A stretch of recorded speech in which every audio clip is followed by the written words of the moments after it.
Hey everybody, it's Molly, and sometimes in these dark, crazy, uncertain times, we should wear a bright colored shirt and have someone like this one love on you. So this is Ellie, and Ellie just hopped up here when she knew that I was going to do a video. It's like kids, like they seek your attention when they know that you're busy and you're occupied. But I'll take dog kisses any day. She and her sister Lena are very special to me. Hey, but I wanted to pop on and say hi because I know that all of us are social distancing and staying in place, and we're feeling down, right? Who's not feeling down? Who's not feeling a little fearful? Who's just wondering what the outcome of this is going to be and all the uncertainties. But one thing, okay, you can just stop now. But one thing I'm certain of is that we will get past this and we will continue life. And I don't want to say as usual. I want to replace that with something, but I'm not sure what I want to replace it with. But I have ideas surrounding that. And my idea is that I don't want to go back to business as usual. Or what I should say is, I don't want to see people going back to business as usual, because think of all the people that have just been living that ho hum life or going to that 8 to 5 job, and not liking it, or just such a routine that there's no time to experience some fun and some nuances in our life. And I don't want things to go back to business as usual. And what I've been noticing too during this whole isolation and social distancing, I've noticed and just such a longing for people that love connection and want connection. And we're in these situations, they forget, or they realize how important it is to them. And I realize how important it is to me because I'm such a people person.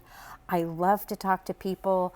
I love to hug people. I love to spend time. I love to create events where girls can get together. I love going out for happy hours with my friends on a Friday night.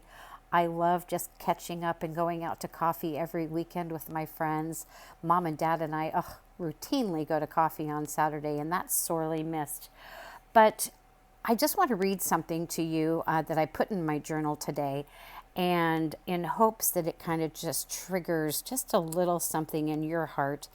And I'll just share that with you right now.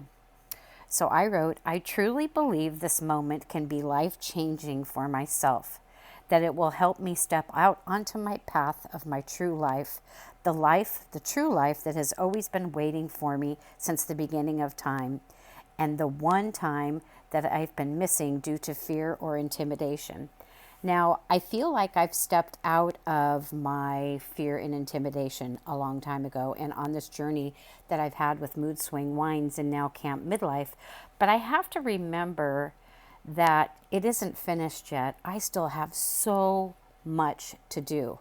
But when fear sets in, I need to push the fear aside and move forward. And I think what I love about what I'm writing this morning is that I've learned to flip it. People use the word flip it a lot. I've learned to change my fear almost immediately, or my uncertainty almost immediately, because it didn't just happen overnight, but it's a practice. The more that I pray, the more that I meditate, the more that I ask for God's will in everything that I do, and trust myself, trust the universe, the planet, God, that everything's going to be okay. It's easier when we get stuck in these situations to get unstuck right away. And so at the very end of my devotions today, I wrote, Lord, I make a bold confession that I am thrilled to have you on my side, that you're with me today and forever. Today is another step in my journey. Help me to live large. Amen. And so I just wanted to share that with you guys because I want you to live large. I want you, even in the midst of what we're going through. Gosh, I mean, I've gone through scrapbooks and walked down memory lane. I've cleaned my closet. I've found every lid for a piece of Tupperware. I rearranged everything. But think about this. All of these things always get pushed off. I mean, that's the whole household extreme, but all of these things get pushed off all the time because we're as quick as we can to get the kids to school or pick them up from school, or quick as we are to get to work so we're not late, and working overtime and no fun in between. Everything's so routine. We need to break that routine. And this lockdown has given us an opportunity to break this routine. And yes, it's uncomfortable, but the more that I settle into this, I love it. I love it. I love it. I love it. I almost don't want to go back to work.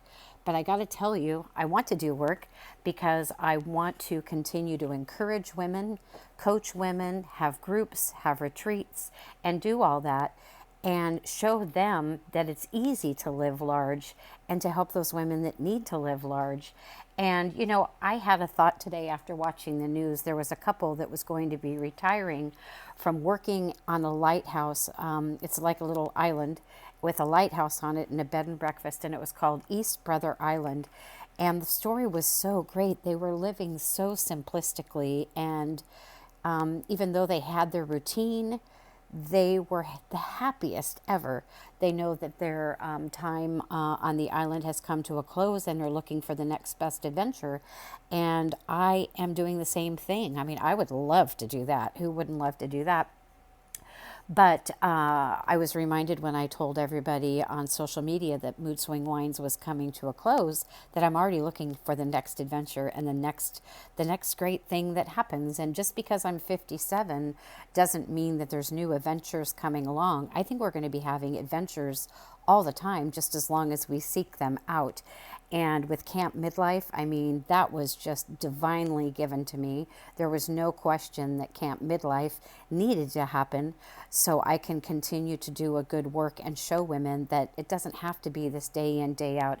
It means that we can live at large, we can have fun, we can create ourselves and recreate ourselves and meet new friends and create a sisterhood. So I just wanted to share that with you today. It's so funny because people that are working from home, they're dressed on top and pajamas on the bottom. Well, I'm neither of that at all. I'm just comfy. I have not seen this t-shirt. It was in the back of my t-shirt drawer. And I thought, well, you know what? I'm not going to get dressed. I have no need to get dressed. So I'm in my comfy sweatpants and I'm wearing a bright orange colored shirt because it just made me happy. So that's a little bit of living large inside the comforts of my own home. So I hope this message is a bit of encouragement for you. And, you know, send me some messages, comment, let me know that you're part of this sisterhood. And at any time you guys want to talk, we are going to be doing some Zoom calls in this community. And I would love for you to join in, and we'll have special guests via Zoom. And so I'm actually looking forward to connecting with all of you very soon. And know that you can live large and that you are largely loved by me. I'll talk to you soon, ladies. Bye.